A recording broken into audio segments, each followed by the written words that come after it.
Sur Gladys, Odi Asamoah Damien. Wame Jacques, toujours merci. Yao Ambroise, Yao Félicia, Sia Monique. Alisa se passé à Baoula Sassambouke. Au Capana Yedio, pour ma femme Yejigo, on a des Sassambouke. Alisa se passé à Baoula Sassambouke. Au Capana Yedio, pour ma femme Yejigo, on a des Sassambouke.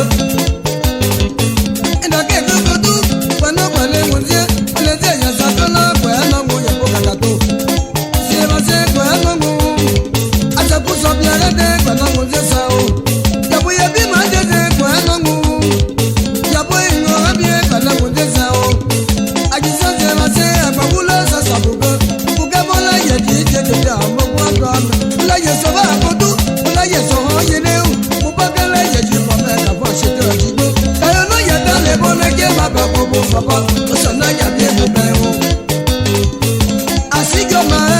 Assis Rosemary, assis Mathieu, je faillis.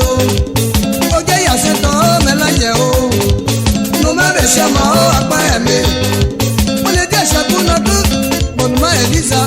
Ok, je te fais bien la sasie. Voici mon nom, c'est les mais là, il y a des. Avec papa, je l'ai d'un autre jour. Après les gens, mais là, il y a des. Papa, il y a bien des gens, on dit des bêtes. Moi, tu as besoin de ces mots. Et quand l'on peut le yéhom, c'est quand même au gamin bon. C'est qu'à 6 900, je suis confusion, c'est. Sans la fumée, Paris le médecin. Y'a pas un même beau. On y a quel aura, mon même beau.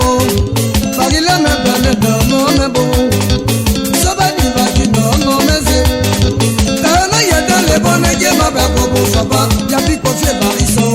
Alisa se passé à Baoula Sassambouke. Au Capana Yedio, pour ma femme Yejigo, on a des Sassambouke. Alisa se passé à Baoula Sassambouke. Au Capana Yedio, pour ma femme Yejigo, on a des Sassambouke.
Au niveau du au niveau du Dovic, Nasio, je faillis.